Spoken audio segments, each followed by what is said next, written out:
thank you, all of you, for your service for Florida, obviously, with sand and dredging and ports and Everglades, very important to our economic and environmental well-being, and so working with you is important. I have 4 questions. I'm going to try to get through them quickly so that you can answer them. Number 1, I thought I heard you say that there are some blockages using Florida state resources in order to move forward with Everglades funding. Number 2 question, in our last water bill, and then I think the next one was called the wind bill, something like that, right? Wind. We gave you all a 3-year deadline, basically, from authorization of a feasibility study to get that completed. I'm just wondering if you're optimistic that's something you're going to be able to meet. My next question is it true that ports are being told that in order to get a new start, they have to actually agree to fully fund the project?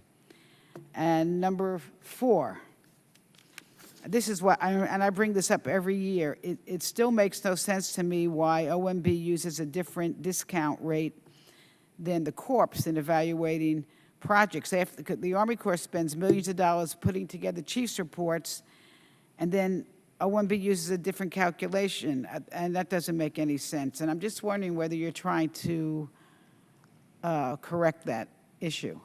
Congresswoman, let me jump in on number 3 and number 4. They seem to be pretty related. Okay. Number 3, if I understand your question correctly. Well, let me go to 4 first, because the competition for federal funding, as I alluded to, Congressman Waddell over there, is a key driver here. With the available federal resources we got, we need to, bottom line, we need to be able to look at the economics of what that project is delivering, and how that will compete, therefore, after it's authorized for federal funding. For authorization purposes, the benefit cost ratio has to be 1.0 to 1 or greater at the authorized discount rate, and that's right now right about 2.875%. However, because of the tight federal funding that is available for the Civil Works program, the administration, no matter what administration, Democrat, Republican, for going way back to 1992, utilized a benefit cost ratio of 2.5 to 1 at a 7% discount rate to qualify for budgeting. Excuse me, I'm aware of that, but it doesn't make, what I'm saying is it doesn't make any sense, because you're doing your feasibility study first, which now is going to take 3 years, we hope, and sometimes costs millions and millions of dollars, and you use a different study, a different discount rate, so you could do all that work, and then OMB says, "Oh, sorry, we don't agree." So it doesn't make sense that you don't get your acts together, that you're not using the same formula. One of you needs to change it, right? Well, I would say this, ma'am, and in all due respect here, with the federal resources that are available to our agency, we must look at the most economic high-performing projects, if you will, and that is based on economics.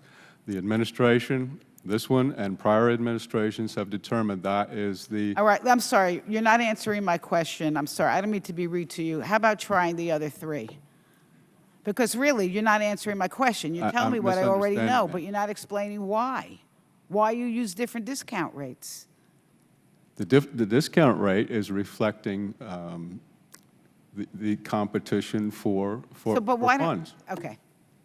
And ma'am, General Seminat, let me hit the other 3 real quick, okay? And you've got a lot of things you want to hear about. You want to talk about SEP, Port Everglades. We're more than willing to come lay all this out for you in your office. But real quick, short answer, we aren't aware of any problems right now with Florida funding. That's your first question. Sometimes when people want to offer money, though, there's different ways they offer it. They offer it with an expectation of getting repaid, or they offer it as a contributed fund. Maybe that's where the confusion, but we are not aware of any problem. Second one is on the 3-year study. It is our goal, and the committee, I think, has pushed pushed us in the right direction to try to get all of our studies done in 3 years. That has changed the culture of the Corps. Some of these are extremely complicated. Back to Savannah Harbor, that's about a 17-year study we did, way too long. Some of these might not get done in 3 years, and we have a waiver process, but it is our goal to try to be as aggressive as possible. And then the third one, there is not a requirement right now to have fully funded for ports before we can do that. There's not where they have to put all their money in. They have to be able to make sure that they can promise that money in that agreement. But right now, we are not aware of any, especially probably back on Port Everglades, where there's a significant issue there